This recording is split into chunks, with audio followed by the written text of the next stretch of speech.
નમસ્કાર. તો આજે આપણે મંડુકાસન શીખીશું.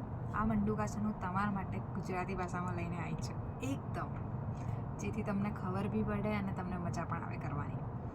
તો મારા ગુજરાતી ભાઈ બહેનો માટે મંડુકાસન ગુજરાતીમાં. મંડુકાસનના ટોટલ 2 સ્ટેપ છે, તો કરીશું. પહેલાં મંડુકાસન માટે તમે વજ્રાસનમાં બેસી જજો. વજ્રાસન એટલે તમારો જે નીચેનો ભાગનો પગ છે એને વાળીને બેસવાનું છે. અહીંયાથી પગ સ્ટ્રેટ રાખવાનું.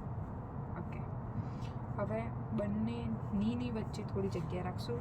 2 ઢીંચણ વચ્ચે થોડી જગ્યા. થઈ ગયું?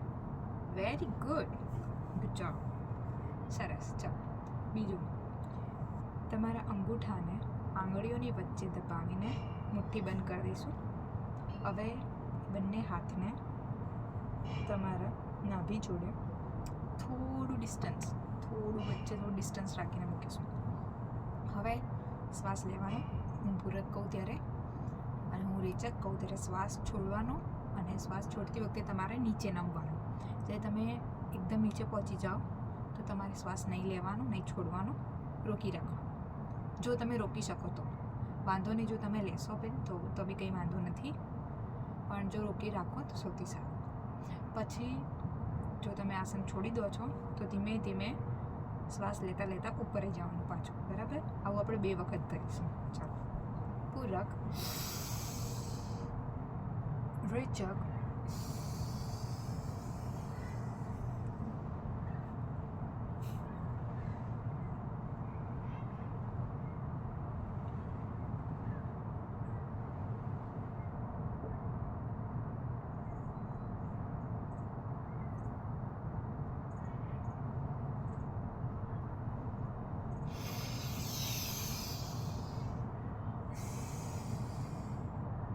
એકવાર ફરી.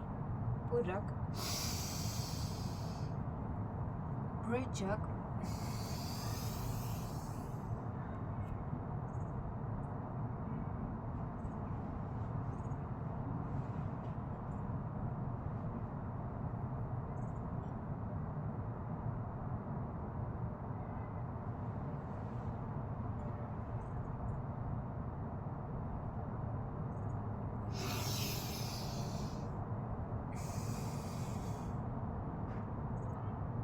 બીજો સ્ટેપ, તમારા ડાબા હાથને મૂકો, પછી એના ઉપર જમણો હાથ.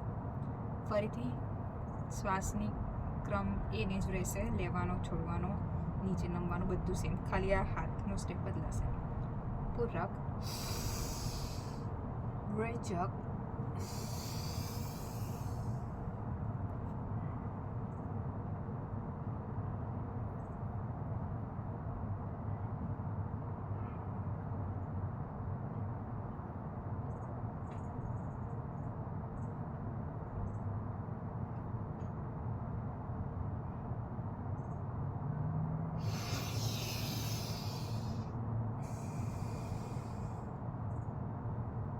એકવાર ફરીથી કરશું.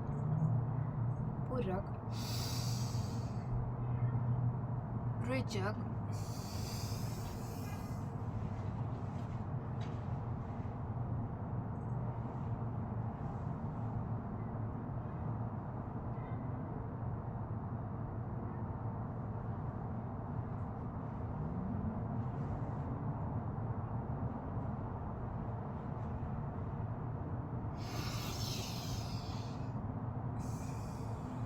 રિલેક્સ.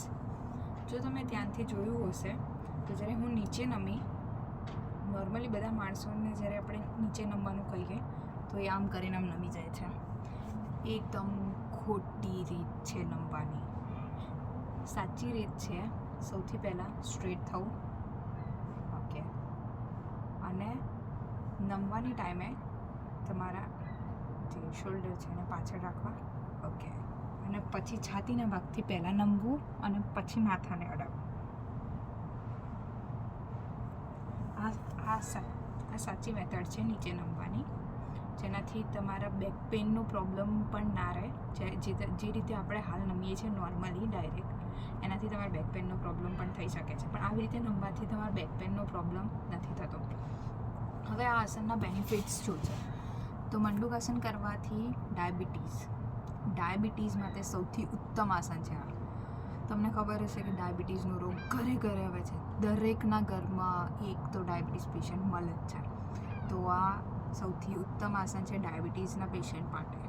બીજું, છોકરીઓની પીરિયડ્સની પ્રોબ્લેમ હોય છે, તો જેને બી પીરિયડ્સ ઇરેગ્યુલર હોય તો એ આસન કરી શકે છે. આનાથી એમનું પીરિયડ્સ રેગ્યુલર થઈ જાય છે. તો કંઈ બી ડાઉટ હોય, કંઈ બી પૂછવું હોય તમને, તો તમે મને પૂછી શકો છો. Thank you.